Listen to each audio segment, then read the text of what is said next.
శ్రీమాత్రే నమః. కర్కాటక రాశి వారికి ఎలా ఉండబోతుంది జూన్ మాసంలో?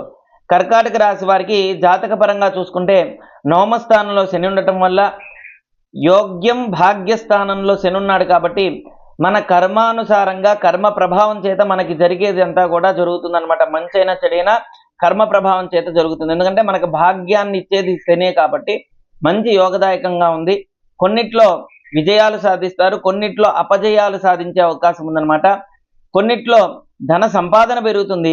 కొన్ని బిజినెస్లు చూసుకుంటే కనుక వ్యాపార పరంగా కావచ్చు, ఉద్యోగ పరంగా కావచ్చు, కొంతమందికి అంటే జాతకంలో శని కనుక నీచ స్థానంలో ఉంటే, జాతకంలో శని బాలేకపోతే కనుక వీరు అనుకున్నవన్నీ కూడా రివర్స్లో అవ్వటం, పెట్టుకున్న పెట్టుబడి ఏదైనా వ్యాపారం అవ్వచ్చు, ఉద్యోగ పరంగా అవ్వచ్చు, ఏదైనా సరే మానసిక సమస్య కలుగుతూ ఉంటుంది.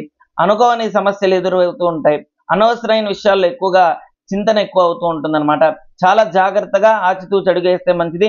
ఏదైనా సరే కర్కాటక రాశి వారికి ధనపరంగా, ఆరోగ్యపరంగా, ఐశ్వర్యపరంగా అన్నిట్లో కూడా విజయాలు సాధిస్తారు, అన్నిట్లో కూడా లాభాలు చేకూరుతాయి. కానీ చాలా జాగ్రత్తగా ఆచితూచి అడుగు వేస్తే మంచిది. మౌనంగా ఉంటే చాలా మంచిదన్నమాట. కర్కాటక రాశి వారికి ఈ యొక్క జూన్ మాసంలో ఏదైనా పని అనుకుంటే ఆ పనిని తర్వాత మాసానికి ప్రత్యేకించి కొన్ని మాసాలు సరైనది కాకపోతే కనుక జాగ్రత్తలు పాటిస్తే మంచిదన్నమాట. ఓం శ్రీ దత్తాయ నమః. ఓం శ్రీ దత్తాత్రేయాయ నమః.